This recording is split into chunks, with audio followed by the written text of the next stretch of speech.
यावर्षी 30 मार्च 2025 रविवारी चैत्र नवरात्रीला सुरुवात होत आहे।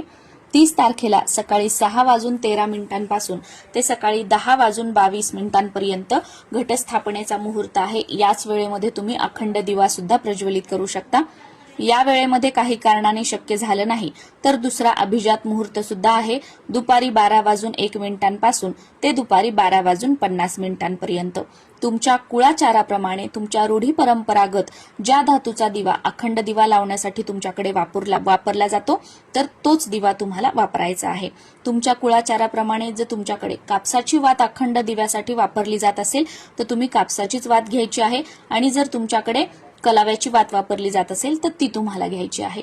अखंड दिवा लावण्यासाठी जे कोणतं तेल दररोज दिवा लावण्यासाठी तुम्ही वापरता ते तुम्हाला घ्यायचं आहे।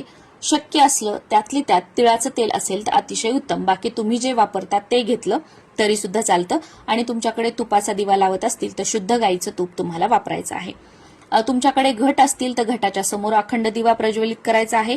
तुमच्याकडे घट नसतील तर देवघराच्या समोर अखंड दिवा तुम्ही प्रज्वलित करू शकता। दिवा जो आहे तो डायरेक्ट जमिनीवर ठेवू नये, दिव्याला आसन द्यावं। त्यामुळे एखाद्या प्लेटमध्ये मुठभर तांदूळ घ्यायचे, त्यावर हळद कुंकू अर्पण करायचं आणि त्यावर जो कोणता दिवा आपण घेणार आहोत तो ठेवायचा। दिव्याला हळद कुंकू लावायचं, त्यामध्ये तेलाचा दिवा लावायचा असेल तर तेल, तुपाचा लावायचं असेल तर तूप टाकायचं। वात जी आहे ती आपल्याला 1.25 पट घ्यायची आहे, म्हणजे 1.25 हात वात घ्यायची आहे, जी की 9 दिवस जशास तशी राहील आणि ती तेवत राहील। आता दिवा प्रज्वलित करताना तुम्हाला सुरुवातीला संकल्प करायचा आहे।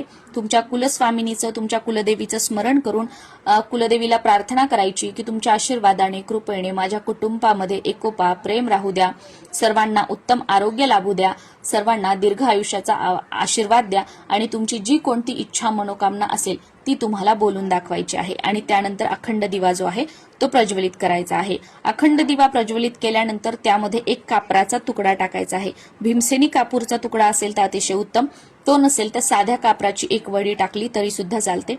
वरती आकाशाकडे असणारा दिवा असेल तर काहीच त्याला दिशेचं बघण्याची गरज नाही।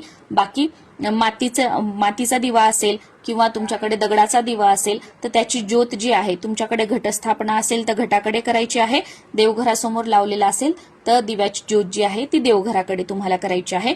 पण चुकूनही दक्षिण दिशेला तुम्हाला दिव्याची ज्योत जी आहे ती करायची नाहीये। आणि दिवा जो आहे तो आपल्या उजव्या हाताला तुम्हाला ठेवायचा आहे। चुकून दिवा शांत झाला, विझला तर घाबरायचं नाहीये। कुलदेवीचं नामस्मरण करायचं, कुलदेवीला माफी मागायची आणि परत दिवा प्रज्वलित करायचा आहे। कोणतेही देव, कोणतेही गुरु कधीच आपलं वाईट करत नाहीत। आपल्यासोबत जे वाईट होत असतं ते आपल्या कर्मानुसार होत असतं।